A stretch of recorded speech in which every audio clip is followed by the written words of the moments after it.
Hello friends, आज का जो हम लोग का टॉपिक है वो है इकोसिस्टम, पारिस्थितिक तंत्र। देखिए, पारिस्थितिक तंत्र कहते हैं किसे हैं, पहले तो उसको समझेंगे, इसकी डेफिनेशन समझेंगे, फिर समझेंगे कि पारिस्थितिक तंत्र या पारितंत्र शब्द का प्रयोग सबसे पहले किसने किया।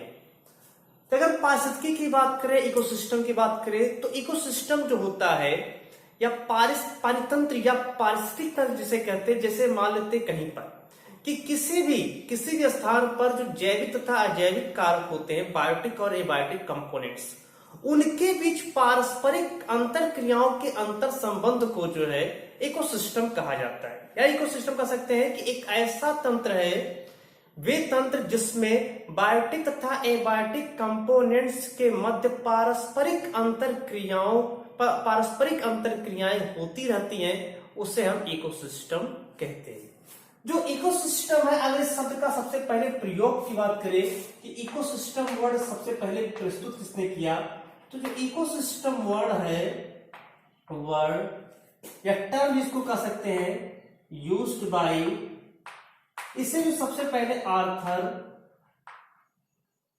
जॉर्ज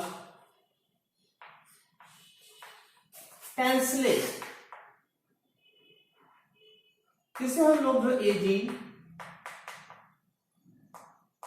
टैंसले के नाम से जानते हैं। तो एजी टैंसले ने सबसे पहले इकोसिस्टम शब्द का प्रयोग किया था। इनके अनुसार कि एक ऐसा तंत्र है जिसमें समस्त जैविक तथा अजैविक कारकों के मध्य पारस्परिक अंतर क्रिया होती रहती है, उससे हम इकोसिस्टम कहते हैं। तो ये तो थी इसकी डिफिनेशन। हम बात करते हैं जो अभी कंपोनेंट्स की, कि कौन कौन से कंपोनेंट्स नहीं होते हैं, यानी हम लोग का मेन जो टॉपिक है आज है वो है कंपोनेंट्स ऑफ इकोसिस्टम। देखिए, कंपोनेंट समझने से पहले एक चीज और समझना बहुत ही आवश्यक होता है कि घटक समझने से पहले कि इकोसिस्टम आखिर कितना बड़ा है, कितना विशाल है। इकोसिस्टम जो होता है, जल की अगर एक बूंद ले लिया जाए, ठीक है, जल की एक बूंद ले लिया जाए या एक विशाल सागर ले लिया जाए, तो जो इकोसिस्टम होता है वो एक जल की बूंद इतनी छोटी भी हो सकती है, और एक समुद्र यानी सागर जो है बहुत बड़ा होता है, विशाल होता है, उतना बड़ा विशाल भी जो इकोसिस्टम कहलाता है। हम लोग के आसपास अगर पूरी घटनाएं की बात करें, हम लोग बायोटिक कंपोनेंट्स मान लें, और हमारे आसपास जो वायु है या जल है या नमी है या टेम्परेचर है या जो मेटल्स हैं या गैस हैं, ये सारे के सारे जो कंपोनेंट्स को अगर मिला दिए जाए विदिन हम लोग के साथ में, तो इस पूरे कंपोनेंट्स को हम लोग एक इकोसिस्टम तैयार कर लेते हैं। जैसे मान लेते एक तालाब है, उस तालाब में पशु क्या नाम है, उसके जलीय जंतु भी रहते हैं, पौधे भी रहते हैं, जल भी रहता है, उसमें ऑक्सीजन भी है, विभिन्न प्रकार के गैस भी है, टेम्परेचर भी कहीं ना कहीं मेंटेन होता रहता है, लाइट आता रहता है, इसका अपने एक पीएच मान होता है। तो ये सब मिल करके एक जो इकोसिस्टम बना लेते हैं। तो इसीलिए कहा जाता है कि जो इकोसिस्टम क्या है, एक जल की बूंद इतना छोटा भी हो सकता है और समुद्र इतना बड़ा भी हो सकता है। यानी जहां पर भी बायोटिक एबायोटिक कंपोनेंट्स एक साथ आएंगे और उनके मध्य पारस्परिक अंतर क्रिया होगा, उसे हम लोग इकोसिस्टम कहेंगे। तो कंपोनेंट्स क्या है, दो प्रकार के हमने बताया कि एक बायोटिक और एक एबायोटिक कंपोनेंट्स होते हैं। पहला एक होता है इसमें बायोटिक कंपोनेंट्स। बायोटिक कंपोनेंट्स दो कंपोनेंट्स होते हैं। पहला इसमें है बायोटिक कंपोनेंट्स। देखिए, बायोटिक कंपोनेंट्स होता क्या है, इसको हिंदी में कहते हैं जैविक घटक या जैवीय घटक। एक ऐसा कंपोनेंट्स जिसके पास जो है जीवन है, जो जीवित है, जो सजीव है, उसको कहेंगे बायोटिक कंपोनेंट्स। अब सजीव कौन से हैं, तो सजीव में जिसके पास जिन कोशिकाओं में जो द्रव्य होता है या जो श्वास ले रहे हैं, जो विभिन्न प्रकार की जैविक उपापचयी क्रियाएं पूर्ण कर रहे हैं, उनको हम कहेंगे बायोटिक कंपोनेंट्स की श्रेणी में आते हैं। अब बायोटिक कंपोनेंट्स भी जो डिवाइड होता है 3 पार्ट्स में। बायोटिक कंपोनेंट्स में भी 3 पार्ट्स होते हैं। पहला होता है इसमें सबसे पहला प्रोड्यूसर। प्रोड्यूसर का मतलब होता है उत्पादक, अर्थात जो भोजन को उत्पन्न कर रहा है समस्त जीवों के लिए, इस पृथ्वी पर उपस्थित समस्त जीवों के लिए जो भोजन को उपलब्ध करा रहा है, जो भोजन उत्पन्न कर रहा है, उसे हम कहेंगे प्रोड्यूसर यानी उत्पादक। तो उत्पादक में होता क्या है, जितने भी ग्रीन ग्रास होते हैं, ग्रीन प्लांट्स भी ले सकते हैं, जितने भी ग्रीन प्लांट्स होते हैं जिसमें फोटोसिंथेसिस की प्रोसेस होती है, यानी कह सकते हैं कि फोटोसिंथेटिक प्लांट, फोटोसिंथेटिक, या कह सकते हैं इसको जो है ऑटोट्रॉफिक, ऑटोट्रॉफिक ऑर्गेनिज्म। तो ये सभी जो होते हैं ये सभी के सभी प्रोड्यूसर कहलाते हैं। जैसे अगर हम बात लेते हैं तालाब का पारितंत्र पूछ लिया जाए, तो तालाब के पारितंत्र में वहां के जो जलीय पौधे होंगे वो उसका प्रोड्यूसर का काम करेगा। अगर हम एक ग्रासलैंड एरिया में बात करें तो वहां पर जो हरे घास हैं वो वहां पर जो प्रोड्यूसर का काम करेगा। तो इस तरह से प्रोड्यूसर क्या है, प्रोड्यूसर वो है कि जो भोजन उपलब्ध करा रहा है, जो भोजन उत्पन्न कर रहा है, जिसके द्वारा भोजन प्राप्त करते हैं अन्य समस्त जीव जो इस पृथ्वी पर पाए जाते हैं, तो उसको कहा जाता है प्रोड्यूसर। तो पहला होता है प्रोड्यूसर, उत्पादक, इसमें सभी हरे पौधों को रखा गया है। दूसरा होता है कंज्यूमर। कंज्यूमर, कंज्यूमर का मतलब होता है उपभोक्ता, उपभोग करने वाला, यानी कि जो प्रोड्यूसर भोजन बना रहा है, जो प्रोड्यूसर भोजन उत्पन्न कर रहा है, उसका उपभोग करने वाला कोई ना कोई चाहिए जो उसका उपभोग करे। आखिर जिसके स्वयं के लिए भोजन बना रहा है, दूसरों के लिए भोजन उपलब्ध करा रहा है, तो उस भोजन पर जो निर्भर होते हैं उनको कहते हैं consumer. They are also known as heterotrophs. इससे हम लोग हेटेरोट्रॉप्स के नाम से ही जानते हैं। इसे हम लोग परपोषी भी कहते हैं, हेटेरोट्रॉप्स होते हैं, हेटेरोट्रॉप्स परपोषी होते हैं, और नॉन फोटोसिंथेटिक होते हैं। इनमें आप प्रकाश संश्लेषण के प्रकाश संश्लेषण नहीं कर सकते। कंज्यूमर भी जो होता है ये भी कई कैटेगरीज में इसको डिवाइड कर सकते हैं। तो सबसे पहला इसमें एक होता है primary consumer. Primary consumer, primary consumer जो होता है ये सीधे सीधे जो प्रोड्यूसर होता है उस प्रोड्यूसर से अपना भोजन प्राप्त करता है। जैसे मान लेते हैं जो शाकाहारी जंतु होते हैं, क्या होते हैं, जो हार्बीवोर्स होते हैं, जैसे जो शाकाहारी होते हैं वो अपना भोजन जो है पौधों से ही प्राप्त करते हैं।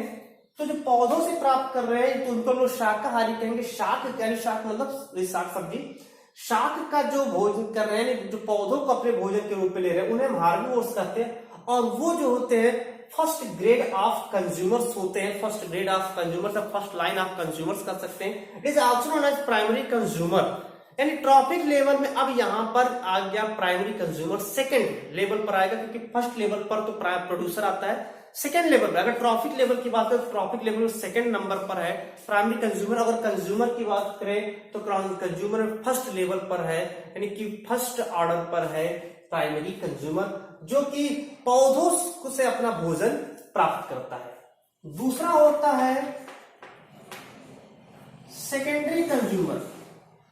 सेकेंडरी कंज्यूमर क्या करते हैं कि जो भोजन अपना प्राप्त करते हैं प्राइमरी कंज्यूमर पर डिपेंड होते हैं। जैसे मान लेते हैं कि प्रोड्यूसर है, उसको खाने वाले से खरगोश है या हिरन है या बकरी है, फिर उसको खाने वाले भेड़िया या जयकालीन शियार ये सब जो होते हैं उसका भक्षण कर लेते हैं, यानी जो बकरी है हिरन है उन सबका भक्षण करते हैं, तो उनको हम लोग कहते हैं सेकेंडरी कंज्यूमर। और ये यूजुअली होते हैं कार्निवोर्स, अर्थात मांसाहारी होते हैं, ये मांसाहारी। फिर आता है tertiary consumer. Tertiary consumer, tertiary consumer को जो है टॉप कंज्यूमर के नाम से भी कह सकते हैं, तो टॉप कंज्यूमर भी कह सकते हैं। वैसे भी टर्सरी कंज्यूमर की अगर डेफिनेशन यहाँ पर दो रूप में हो गया, हम टॉप कंज्यूमर कहेंगे तो वहां पर ओमनीवोरस श्रेणी में आ जाएगा। टर्सरी कंज्यूमर कहेंगे तो इसको टॉप कार्निवोर्स के नाम से जाएंगे, इसको टॉप कार्निवोर्स कहेंगे अगर इसको टर्सरी कंज्यूमर कहते हैं। उसको टॉप कंज्यूमर यदि कह रहे हैं तो यहाँ पर ओमनीवोरस की श्रेणी में आएगा, तो दोनों एक ही है।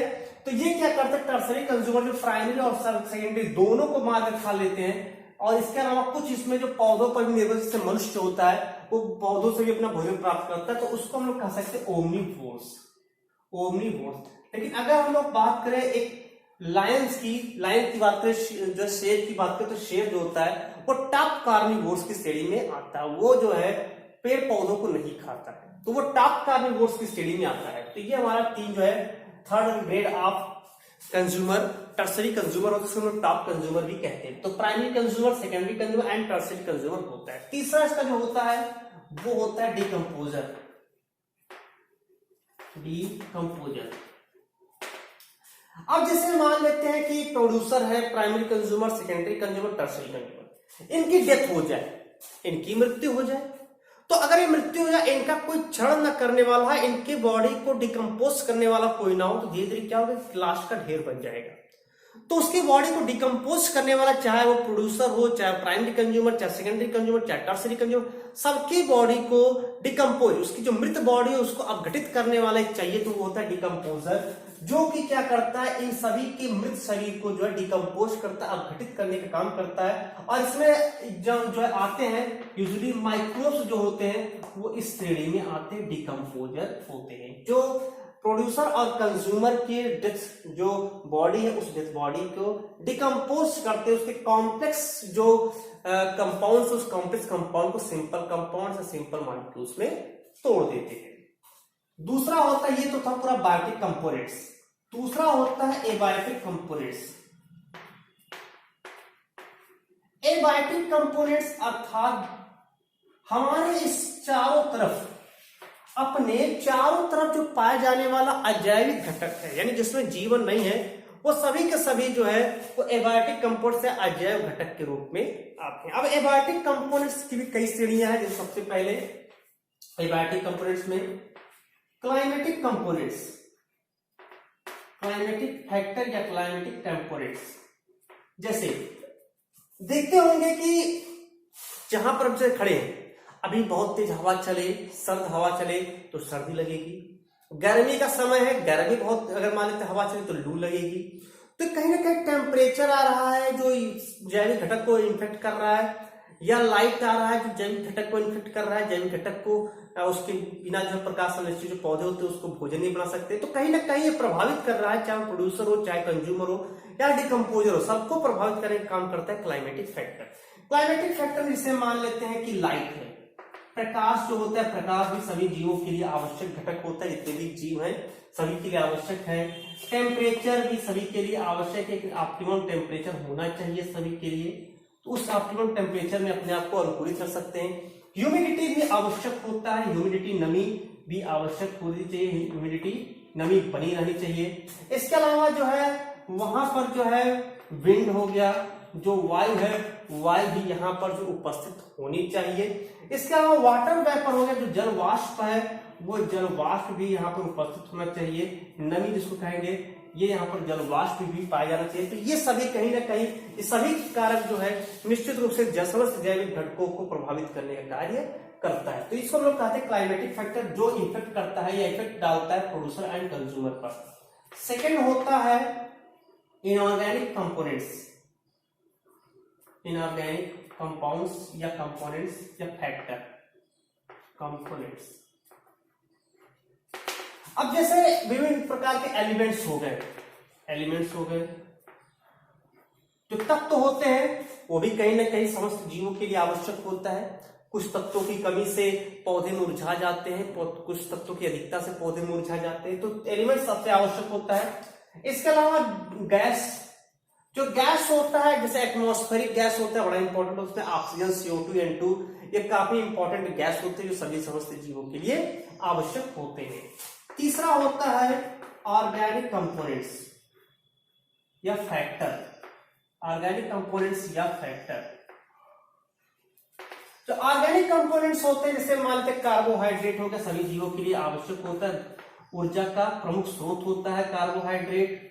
प्रोटीन है ये भी आवश्यक होता है, लिपिड है जिसको हम लोग वसा कहते हैं ये भी आवश्यक होता है, ह्यूमस है ये भी आवश्यक होता है, एंड यूरिया है ये भी आवश्यक होता है। तो ये सभी के सभी ऑर्गेनिक कंपाउंड्स होते हैं। ये ऑर्गेनिक कंपाउंड्स जो होते हैं या कंपोनेंट्स, ये समस्त जीव, चाहे वो प्रोड्यूसर हो, कंज्यूमर में भी हो, चाहे डिकम्पोजर हो, सबके लिए एक आवश्यक घटक का कार्य करता है। अब मान लेते इसे पूछ ले तालाब का एक पारितंत्र, तालाब के पारितंत्र में क्या कर रहा है, बस प्रोड्यूसर में जलीय पौधे, प्राइमरी कंज्यूमर से कोपार्ट्स हो गए, सेकेंडरी कंज्यूमर कुछ छोटे कीट हो गए, मछलियां छोटी हो गई, टर्सरी कंज्यूमर बड़े बड़े कीट और बड़े मछलियां होते हैं।